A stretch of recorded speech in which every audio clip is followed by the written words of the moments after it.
અરે એમાં આક્ષેપની કોઈ વાત જ નથી. સીધું અને સાદું લોજિક છે. સાયલાની અંદર કોરી ઉદ્યોગ ચાલે છે, આટલો મોટો નેશનલ હાઈવે બન્યો છે, એની અંદર કેટલી કપચી વપરાય છે, કેટલી માટી વપરાય છે અને કેટલી રોયલ્ટી ભરાય છે.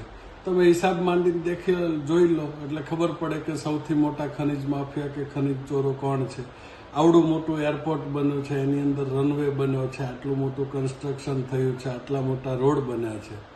કેટલી કપચીની રોયલ્ટી ભરાણી છે ત્યાંથી જ ખોદાઈને ત્યાંથી જ ચોરી કરીને ત્યાં જ વપરાણી છે. સૌથી વધારે ચોરી સરકારી વિભાગો, સરકારી કોન્ટ્રાક્ટરો અને સરકારમાં બેઠેલા અધિકારીઓ કરે છે. થાન વિસ્તારની આસપાસમાં જેટલી પણ કોલસાની ગેરકાયદેસર ખાણો ખોદાય છે, અહીંયાના નાના છોકરાઓને ખબર છે કે 1.5 લાખથી પોણા 2 લાખ રૂપિયાનો હપ્તો જાય છે. તો ખનિજ માફિયા તો એ લોકો છે. એની વિરુદ્ધ કાર્યવાહી કરવાને બદલે નાના કોઈ ફોનમાં માહિતી આપનારા કે બીજા ત્રીજા નાના માણસોને પકડી અને વાહવાહી લૂંટવાની આ જૂની સિસ્ટમ છે. આમાંથી બહાર નીકળવું જોઈએ.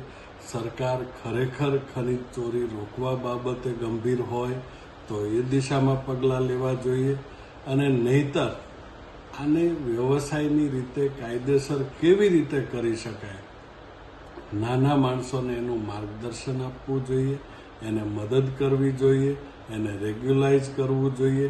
આટલો મોટો મોરબીનો સિરામિક ઉદ્યોગ ચાલે છે, અહીંયાના વિસ્તારમાંથી ચાઇના ક્લે અને સિપરાની ચોરી થાય છે, ખબર છે કે ઇન્ડસ્ટ્રીઝમાં જાય છે.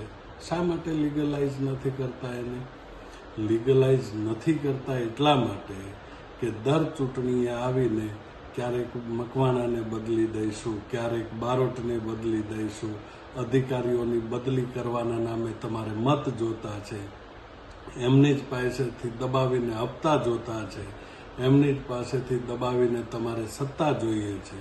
એટલા માટે આ બધું થઈને તમે ચલાવો છો.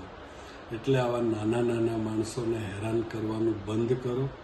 નાના માણસોની બદલે તમે ખરેખર કાયદેસર કશું કરવા માંગતા હોય